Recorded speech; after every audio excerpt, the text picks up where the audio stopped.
பொதுவாக ஒருத்தர் ரொம்ப பணக்காரரா இருக்கார், வாழ்க்கையில பெரிய அளவுல ஜெயிச்சிருக்கார் அப்படின்னா நம்ம மனசுல முதல்ல வர எண்ணம் என்ன? ஒண்ணு அவருக்கு பெரிய அதிர்ஷ்டம் அடிச்சிருக்குன்னு நினைப்போம். ஆமா, இல்லனா ராப்பகலா ரொம்ப கடினமா உழைச்சிருக்கார் அப்படின்னு நம்ம நினைப்போம். அதே மாதிரி ஒருத்தர் ஏழையா இருக்கார்னா அவருக்கு வாய்ப்புகள் கிடைக்கல, இல்ல அவர் போதுமான அளவு உழைக்கல அப்படின்னு நாமளே ஒரு முடிவுக்கு வந்துடுவோம். ம். ஆனா இது ரெண்டுமே முழுமையான உண்மை இல்ல அப்படிங்கறது தான் ஆச்சரியமான விஷயம். கண்டிப்பா. இது முற்றிலும் நம்ம மனதின் அமைப்பு, அதாவது நம்ம மைண்ட் எப்படி கட்டப்பட்டிருக்கு, எந்த மாதிரி அடுக்கப்பட்டிருக்கு அப்படிங்கறத பொறுத்த ஒரு மிகப்பெரிய ரகசியம் அப்படின்னு சொன்னா உங்களால நம்ப முடியுமா? நிஜமாவே நம்புறது கொஞ்சம் கஷ்டம்தான். ஆனா அதுதான் உண்மை.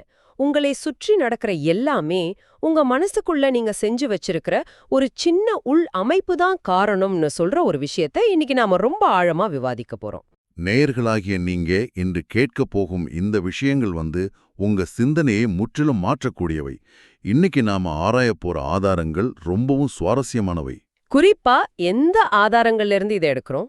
குறிப்பா பாத்தீங்கன்னா, நெவில் கோடார்ட் அப்படிங்கிறவருடைய மிக ஆழமான சில உளவியல் பதிவுகள், அதோடு பைபிள்ல இருக்கிற ஜேம்ஸ் புத்தகம், இதிலிருந்து எடுக்கப்பட்ட குறிப்புகளை வச்சுதான் இந்த தேடலை நம்ம தொடங்க போறோம். சரி, இத கொஞ்சம் விரிவா அலசுவோம். ஏன்னா இது நம்ம வழக்கமா கேக்குற தன்னம்பிக்கை பேச்சு மாதிரி தெரியல. கண்டிப்பா கிடையாது. இது ஏதோ காற்றில் பறக்க விடும் தத்துவமா இல்லாம, நிஜ வாழ்க்கையில ஒருத்தர் எப்படி தன்னுடைய மன அமைப்பை மாற்றி தனக்கு வேணுங்கிறத அடைஞ்சார் அப்படிங்கிற நடைமுறை உண்மைகளை நாம பார்க்க போறோம். சூப்பர். குறிப்பா பணக்காரன், ஏழை, பிச்சைக்காரன், திருடன் இப்படி எல்லாருக்கும் தனித்தனி மனம் கிடையாது, எல்லாமே ஒரே மனம்தான் அப்படின்னு இந்த குறிப்புகள்ல சொல்றது எனக்கு ரொம்ப ஆச்சரியமா இருந்தது. ஆமா, ஆரம்பத்துல கேட்கும்போது அப்படிதான் தோணும். எனக்கு புரியல. ஒரு திருடனுடைய மனசும் ஒரு மாபெரும் அறிஞருடைய மனசும் எப்படி ஒன்னாக இருக்க முடியும்? அதுதான் இங்க இருக்கிற மிகப்பெரிய ரகசியம். எல்லா மனிதர்களுக்கும் இருப்பது ஒரே மனம்தான். அது எல்லையற்ற மனம் அல்லது கடவுளின் மனம் அப்படின்னு இந்த பதிவுகள் குறிப்பிடுது. அப்போ வித்தியாசம் எங்க வருது? அந்த மனம் எப்படி அமைக்கப்பட்டிருக்கு, என்னென்ன எண்ணங்களால் உணர்வுகளால் அது நிரப்பப்பட்டிருக்கு அப்படிங்கிற கட்டமைப்புல தான் ஒட்டுமொத்த வித்தியாசமும் இருக்கு. இதத்தான் நாம தன்னை பற்றிய சுயபிம்பம்னு சொல்றோம். ஓஹோ, அதாவது மனம் ஒன்றே என்றாலும் அதனுள் நாம் அடுக்கி வைத்திருக்கும் நம்பிக்கைகளின் வரிசைதான் ஒருவரை ஏழையாகவும் மற்றொருவரை பணக்காரராகவும் மாற்றுது, சரியா? மிகச் சரி. நீங்க எந்த நம்பிக்கைகளை உள்ள வச்சிருக்கீங்களோ அதுதான் வெளியில பிரதிபலிக்கும். இதுக்கு ஒரு அருமையான உதாரணம் எனக்கு ஞாபகம் வருது. ஒரு காந்தமாக்கப்பட்ட இரும்பும் சாதாரண இரும்பும் அடிப்படையில ஒண்ணுதான். ரெண்டுலயும் இருக்கிற மூலக்கூறுகள் எல்லாமே ஒண்ணுதான். எந்த புதிய பொருளும் காந்தத்துல சேர்க்கப்படல. ஆமா, அப்புறம் எப்படி அது இரும்பை இழுக்குது? ஏன்னா காந்தத்துல அந்த மூலக்கூறுகள் எல்லாம் ஒரே திசையில நேர்த்தியா திரும்பி இருக்கும். அதனால அது மிகப்பெரிய எடையை தூக்குற ஒரு பிரம்மாண்டமான சக்தியா மாறுது. ஆனா சாதாரண இரும்புல அந்த மூலக்கூறுகள் சிதறி கிடக்கும். அதனால அதால எவையும் இருக்க முடியாது. மனித மனசும் இப்படிதானா? மிகவும் துல்லியமான ஒப்பீனு. நீங்க சொன்ன அந்த காந்த உதாரணத்தை இன்னும் கொஞ்சம் நம்ம அன்றாட வாழ்க்கையோட தொடர்பு படுத்தி பார்க்கலாம். இப்போ ஒரு வீட்ல இருக்கிற அறைக்கலன்கள், அதாவது ஃபர்னிச்சர்கள் எடுத்துக்குவோம். ஓ, ஃபர்னிச்சர்களா? சொல்லுங்க. ஒரு அறையில் உள்ள நாற்காலி, மேஜை, கட்டில் இதையெல்லாம் நம்ம எப்படி வைக்கிறோம் அப்படிங்கிறது தான் அந்த அறையின் தன்மையை தீர்மானிக்குது. ஆமா, மேக்கி இருக்கிற அறைக்கலன்கள். என் மனைவி சில சமயம் வீட்ல இருக்கிற சோஃபா, டேபிள் எல்லாத்தையும் மாத்தி வச்சுட்டு வீட்ல எங்கேயாவது ஒளிஞ்சுக்குவாங்க. அட, நிஜமாவா? ஆமா, நான் வேலை முடிஞ்சு சோர்வா வீட்டுக்குள்ள வந்ததும், அட இது நம்ம வீடா இல்ல வேற ஏதோ புது வீடா அப்படின்னு நிஜமாவே ஒரு நிமிஷம் குழம்பிடுவேன். பொருட்கள் எல்லாம் அதேதான், ஆனா அத அமைக்கப்பட்ட விதம் மாறின உடனே மொத்த அறையோட தோற்றமும் மாறிடுது. சரியாக சொன்னீர்கள். அந்த அறையில் எந்த புதுப்பொருளும் வெளியிலிருந்து வரல. இருக்கிற பொருட்களின் அமைப்பு மட்டுமே மாறியிருக்கு. நம்ம மனசும் அப்படிதான். அதாவது எண்ணங்கள் தான் ஃபர்னிச்சர் மாதிரி சொல்றீங்களா? ஆமா, நமது எண்ணங்கள், நம்பிக்கைகள், பயங்கள், ஆசைகள் இவை எல்லாமே நம் மனதின் ஃபர்னிச்சர்கள். இவை எப்படி அடுக்கப்பட்டிருக்கு அப்படிங்கிறது தான் நம் வாழ்க்கையை தீர்மானிக்குது. சரி, இப்போ ஒரு பெரிய கேள்வி வருது. இந்த மனதை எப்படி மாற்றி அமைப்பது? இது நிஜ வாழ்வில் எப்படி செயல்படுத்துவது? இதுக்கு தான் ஜேம்ஸ் புத்தகத்திலிருந்து ஒரு ஆழமான கருத்தை நாம் கவனிக்கணும். கேட்பவர் மற்றும் செய்பவர், இவங்க ரெண்டு பேருக்கும் உள்ள வித்தியாசத்தை அது மிக தெளிவா விளக்குகிறது. நேயர்களாகிய நீங்க இத கொஞ்சம் கவனமா உள்வாங்கணும். கேட்பவர், செய்பவர் என்ன வித்தியாசம்? இப்போ ஒருத்தர் கண்ணாடியில தன் முகத்தை பார்க்கிறார். அவருக்கு தன் முகம் எப்படி இருக்குன்னு தெளிவா தெரியுது. ஆனா கண்ணாடியை விட்டு விலகிய மறுபடியே தன் முகம் எப்படி இருந்தது அப்படிங்கறத அவர் மறந்து விடுகிறார். அவர் வெறுமனே விஷயங்களை உள்வாங்கிக் கொள்ளும் கேட்பவர் மட்டுமே. அப்போ ஒரு நல்ல விஷயத்தை கேட்டுட்டு அதை அப்படியே விட்டுட்டு போறதுனால எந்த பிரயோஜனமும் இல்ல. ஆனா அந்த செய்பவர் அப்படிங்கிறவர் யார்? அவர் என்ன வித்தியாசமாக செய்கிறார்? அவர் சுதந்திரத்தின் விதியை உற்று நோக்கி அதிலேயே தொடர்ந்து நிலைத்திருப்பவன். அவர் கண்ணாடியை பார்த்துவிட்டு விலகுவதில்லை. மாறாக அந்த கண்ணாடியில் தெரியும் உண்மையை, அதாவது தன்னுடைய புதிய மன அமைப்பை தொடர்ந்து தன் நினைவில் தக்க வைத்துக் கொள்கிறார். இங்கதான் விஷயம் ரொம்ப சுவாரஸ்யமா மாறுது. இந்த சுதந்திரத்தின் விதி அப்படிங்கிறது வெறும் வார்த்தையா கேட்க ரொம்ப நல்லா இருக்கு. ஆனா அதோட மெக்கானிசம் என்ன? நம்ம மனசுல இருக்கிற எண்ணங்களை மாத்தி வச்சா வெளியில இருக்கிற நிஜ உலகத்துல எப்படி மாற்றம் நடக்கும்? இது அறிவியலுக்கு முரணா தெரியலையா? இது அறிவியலுக்கு முரணானது அல்ல. சொல்லப்போனால் இது மனதின் அறிவியல்தான். இதை நாம் ஒரு நிஜ சம்பவத்தின் மூலமாகவே பார்க்கலாம். ஓ, ஒரு பிராக்டிக்கல் உதாரணம் இருக்கா? ஆமா, 1942 நடந்த ஒரு சுவாரஸ்யமான கதை இது.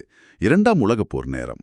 ஒரு நபர் ராணுவத்தில் கட்டாயமாக சேர்க்கப்படுகிறார். அவர் லூசியானாவில் உள்ள கேம்ப் ஓகுக் அப்படிங்கிற ராணுவ முகாமில் இருக்கிறார். அந்த முகாமின் சூழல் அவருக்கு சற்றும் பிடிக்கவில்லை, சரியா? ஆமா, கடுமையான கட்டுப்பாடுகள், சுதந்திரமில்லாத வாழ்க்கை.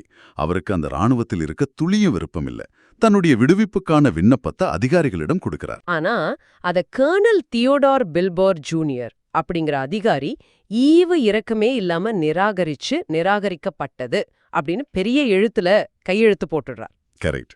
ராணுவ விதிகளின் படி பார்த்தா ஒரு கர்னல் நிராகரித்த பிறகு அவர் அங்கே இருந்தாக வேண்டும். தப்பிக்க வேறு வழியே இல்ல. இந்த இக்கட்டான இடத்துல ஒரு சாதாரண மனிதனா இருந்தா என்ன செஞ்சிருப்போம்? அதிகாரி கிட்ட போய் சண்டை போட்டிருப்போம், இல்லனா புலம்பிருப்போம்.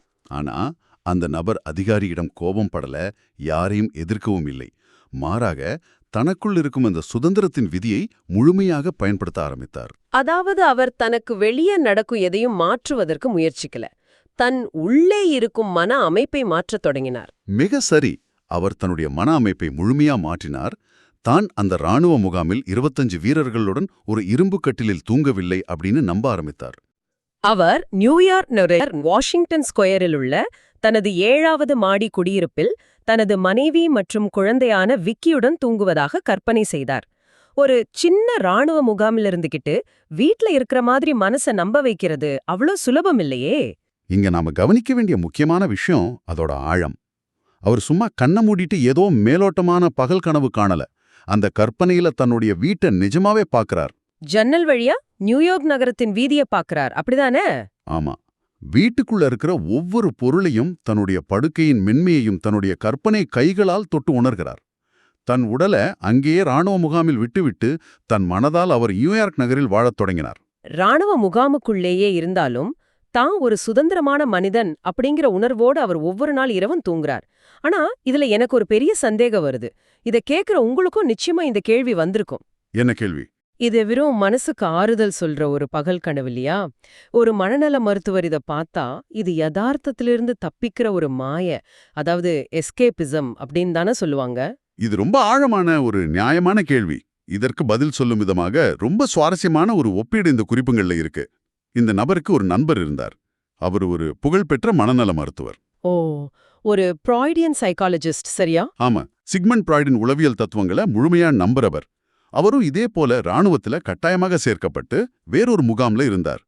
இந்த நபர் தான் எப்படி ராணுவத்திலிருந்து வெளியே வந்தேன் அப்படிங்கறத அந்த மருத்துவ நண்பருக்கு ஒரு கடிதமாக எழுதினார். ஆனா அந்த மருத்துவரால் அதை ஏத்துக்க முடியல.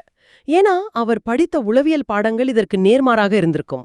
ஆமா, அந்த மருத்துவர் யதார்த்தத்தை, அதாவது கண்களால் பார்ப்பதை மட்டுமே நம்பினார். அவர் என்ன சொல்லியிருக்காருன்னா, நான் உங்கள் விரிவுரைகளை கேட்கும் போதெல்லாம் எனக்கு மாயாயா தோணும். அதனால நான் யதார்த்தத்தில் இருப்பதை உணர்த்துவதற்காக என் கால்களை தரையில் அழுத்தி நான் அமர்ந்திருக்கும் நாற்காலியை இறுக்கமாக பிடித்துக் கொள்வேன் அப்படின்னு சொல்லியிருக்கார். அதாவது ஐம்புலன்களால் உணர முடிவது மட்டுமே உண்மைன்னு ஆழமா நம்பியிருக்கார். கரெக்ட். அவர் கண்களுக்கு தெரியும் நாற்காலியை மட்டுமே நிஜம் என்று நம்பினார். அந்த மனநல மருத்துவருக்கு என்னாச்சு? அவர் தப்பிச்சாரா? அதுதான் இங்கே ஒரு பெரிய பாடம். அந்த மனநல மருத்துவர் மேலும் 3 ஆண்டுகள் அதே ராணுவத்திலேயே எந்த மாற்றமும் இல்லாமல் சிக்கிக் கொண்டார். அவர் நம்பிய யதார்த்தம் அவரை அங்கேயே கட்டி போட்டு விட்டது. ஆனா பகுத்தறிவை தாண்டி கற்பனையை முழுமையாக நம்பிய அந்த நபர் உடனடியாக விடுதலை பெற்றார். ஏன்னா அதிகாலை 4 மணிக்கு அவருக்கு ஒரு காட்சி வருது. ஆமா, அந்த 4 மணி நேர காட்சி அத பத்தி சொல்லுங்க. அவர் நியூனாக் டீப்ல இருக்கிற மாதிரி ஆழமா உணர்ந்து தூங்கின அன்னைக்கு ஒரு காகிதம் அவர் கண்முன் தோன்றுது. மேலிருந்து ஒரு கை வந்து அந்த நிராகரிக்கப்பட்டது என்கிற வார்த்தையை அடித்துவிட்டு அங்கீகரிக்கப்பட்டது என்று எழுதுவது போல பார்க்கிறாரு. அது மட்டும் இல்லாம, நான் செய்ததை செய்துவிட்டேன், நீ ஒன்றும் செய்ய வேண்டாம் என்ற ஒரு குரலும் அவருக்கு தெளிவாக கேக்குது. சரியா 9 நாட்களுக்கு பிறகு ஒரு ஆச்சரியம் நடக்குது. எந்த கர்னல் இவருடைய விண்ணப்பத்தை இரக்கமே இல்லாம நிராகரித்தாரோ அதே கர்னல் இவரை கூப்பிட்டு ராணுவத்துல இருந்து கௌரவமா விடுவிக்கிறாரு. எந்த சண்டையும் இல்ல. இங்க நம்ம புரிஞ்சிக்க வேண்டிய மிக முக்கியமான மெக்கானிசம் என்னன்னா, நமது உள்மனதின் கற்பனையை ஒரு உண்மையாக நாம் ஏற்கும்போது நமது ஆழ்மனம் அதற்கு செயல்படத் தொடங்குகிறது. ஆழ்மனதிற்கு எது நிஜம், எது கற்பனை என்ற வித்தியாசம் தெரியாது. அப்போ நமது மனதின் கட்டமைப்பை நாம் மாற்றி அமைத்தவுடன் நமது வெளிப்புற உலகம் அந்த உள்ளமைப்பிற்கேற்ப தன்னைத்தானே மாற்றி அமைத்துக் கொள்ள கட்டாயப்படுத்தப்படுகிறது. மிகச்சரியாக சொன்னீங்க. பகுத்தறிவு என்பது நமது ஐம்புலன்களால் மட்டுமே கட்டுப்படுத்தப்பட வேண்டியதில்லை. இது உண்மையிலேயே ஆச்சரியமா இருக்கு. ஆனா இன்னொரு பக்கம் யோசிச்சு பார்த்தா, நாம விரும்புற நபரா ஒரு 10 நிமிஷம் ஃபீல் பண்ணிட்டு அப்புறம் கண்ணை திறந்ததும் சுத்தி இருக்கிற பிரச்சனைகளை பார்த்து கவலைகளுக்குள்ளே முழுகிடும். அப்படி ஒரு தடவை மட்டும் கற்பனை செஞ்சிட்டா போதுமா? அங்கதான் நிறைய பேர் தோத்து போறாங்க. இங்கதான் விடாமுயற்சி அப்படிங்கிற விஷயம் உள்ள வருது. 1 மணி நேரம் நீங்கள் விரும்பிய நபராக கற்பனை செய்துவிட்டு அடுத்த மணி நேரமே பழைய ஏமாற்றத்துக்கே திரும்பி விட்டீர்கள் என்றால் நீங்கள் அந்த சுதந்திரத்தின் விதியில் நிலைத்திருக்கவில்லை என்று அர்த்தம். ஆமா, நீங்க முதல்லயே சொன்ன மாதிரி முகத்தை கண்ணாடியில பார்த்துட்டு மறந்து போன சாதாரண கேட்பவர் மட்டுமே. ஆமா, இதை நிரூபிக்கிற மாதிரி இன்னொரு நிஜ கதையும் நம்ம குறிப்புகள்ல இருக்கு. ஒரு கப்பல் பயண கதை. வர்ற 2 சின்ன கப்பல்கள்ல தான் பயணிக்க முடியும். டிக்கெட் கிடைக்கிறது கிட்டத்தட்ட சாத்தியமே இல்லாத ஒரு விஷயம். இந்த சூழலில் அவர் என்ன செய்கிறார் என்பதுதான் சுவாரஸ்யம். அவர் எந்த ஒரு செல்வாக்கையும் பயன்படுத்தவில்லை. அவர் மீண்டும் அதே சுதந்திரத்தின் விதியை கையில் எடுக்கிறார். தன் விடுதி அறையின் நாற்காலியில் அமர்ந்து கொண்டே கப்பலின் நடைப்பாலத்தில் ஏறுவதாகவும் கடலின் வாசனையை நுகர்வதாகவும் மீண்டும் மீண்டும் கற்பனை செய்கிறார். கரெக்ட். மனம் அலைபாயும் போதெல்லாம் மீண்டும் அந்த கப்பல் பயண கற்பனைக்கே திரும்புகிறார். அவர் அந்த கப்பல்லையே இருப்பதாக நினைத்து தூங்கி விடுகிறார். அடுத்த நாளே எந்த முயற்சியும் இல்லாம ஆல்கவா நிறுவனம் தாமாகவே முன் வந்து அவருக்கு டிக்கெட் வழங்குது. ஆனா இதுல நாம ரொம்ப தெளிவா இருக்கணும்ல. ஒரு உணவகத்துல நடந்த சம்பவத்தை கூட இதுக்கு உதாரணமா சொல்றாங்க. ஆமா, ஒரு பணியாளருக்கு எவ்வளவு டிப்ஸ் வேணும்னு வாடிக்கையாளர் கேட்டப்போ அவருக்கு என்ன சொல்றதுனே தெரியாம குழம்பினாராம். தனக்கு என்ன வேணும்னு தெரியாத அல்லது தயங்குகிற இரட்டை மனம் கொண்டவங்களுக்கு இந்த பிரபஞ்சத்திலிருந்து எதுவும் கிடைக்காது.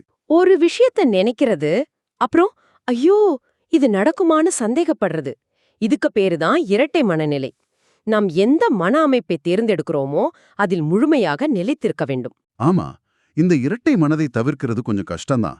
பழைய பழக்க வழக்கங்களும் கவலைகளும் நம்மள பின்னாடி இழுக்கும். அதுக்குதான் பைபிளில் வரும் லாட்டின் மனைவி கதைய உதாரணமா காட்டுறாங்க. அவள் பின்னால் திரும்பி பார்த்து உப்பு தூணாக மாறினாள். இதை உளவியல் ரீதியாக பார்த்தால் உப்பு என்பது ஒரு பாதுகாப்பான், அதாவது ஒரு பிரிசர்வேட்டிவ். பழைய வாழ்க்கையை நாம் மீண்டும் மீண்டும் திரும்பி பார்த்தால் நாம் அந்த பழைய நிலையிலேயே உப்பிடப்பட்டு பாதுகாக்கப்பட்டு கிடப்போம். அட, இது ரொம்ப ஆழமான சிந்தனை. பழைய கவலைகளையே நினைச்சிட்டு இருந்தா நாம் அந்த பழைய நிலையிலேயே ஃப்ரீஸ் ஆயிடுவோம். அப்போ இதற்கெல்லாம் என்ன அர்த்தம்னு கேட்டா, நீங்க எந்த நிலைக்கு மாறணும்னு நினைக்கிறீங்களோ அந்த நபராக இப்போதே மாறிவிட்டதாக ஆழமாக நம்புங்கள். ஆமா, அந்த உணர்விலேயே விடாமுயற்சியுடன் நிலைத்திருங்கள். இரட்டை மனம் வேண்டாம். பழைய கவலைகளை திரும்பி பார்த்து உப்புத்தூணாக மாறிவிடாதீர்கள். உங்களுடைய ஐம்புலன்கள் என்னதான் இது நடக்காது என்று சொன்னாலும் உங்கள் மனதின் அமைப்பை மாற்றுங்கள். நீங்கள் வெளி உலகத்தோடு போராடுவதை நிறுத்திவிட்டு உங்கள் உள் உலகத்தை மாற்றத் தொடங்குங்கள். நேயர்களாகிய உங்களுக்காக ஒரு இறுதி சிந்தனையை நான் முன்வைக்க விரும்புகிறேன். நீங்கள் இப்போது மாட்டிக்கொண்டிருப்பதாக நினைக்கும் அந்த சிறைச்சாலை உண்மையானது தானா? அது ஒரு பணப்பிரச்சனையோ அல்லது உறவுச் சிக்கலோ? அது உண்மையான சுவர்களா? அல்லது அது உங்கள் மனம் இதுவரை பழகிப்போன ஒரு தற்காலிகமான அரைக்கலன்களின் அமைப்பு மட்டும்தானா? அந்த எண்ணங்களின் ஃபர்னிச்சர்களை இன்று இரவே மாற்றியமைக்க நீங்கள் தயாரா? சிந்தித்துப் பாருங்கள். இவ்ளோ நேரம் கேட்டதுக்கு ரொம்ப நன்றி. இந்த Tamil voice reach channel monetisation இல்லாம தான் நடக்குது. இந்த ஆடியோ புக்கு உங்களுக்கு பயன் தருது என்று நினைத்தால் இந்த முயற்சி தொடர்ந்து போக உங்க ஆதரவு மிகவும் உதவும். என்னுடைய இந்த முயற்சிக்கு நன்கொடை அளிக்க விருப்பம் இருந்தால் டிஸ்கிரிப்ஷன்ல கொடுக்கப்பட்டுள்ள UPI ID மூலம் வழங்கலாம். உங்களால் முடிந்த அளவு போதும். சிறிய ஆதரவும் பெரிய உதவிதான். இந்த வீடியோ உங்களுக்கு பயனுள்ளதாக இருந்தா சப்ஸ்கிரைப் பண்ணுங்க. மற்றவர்களுக்கும் பகிர்ந்து கொள்ளுங்கள். இந்த கருத்துக்கள் அவர்களுக்கும் தேவையாக இருக்கலாம். லைக் பண்ணுங்க. உங்க கருத்துக்களை கமெண்ட்ல பகிருங்கள். மனப்பூர்வமான நன்றி.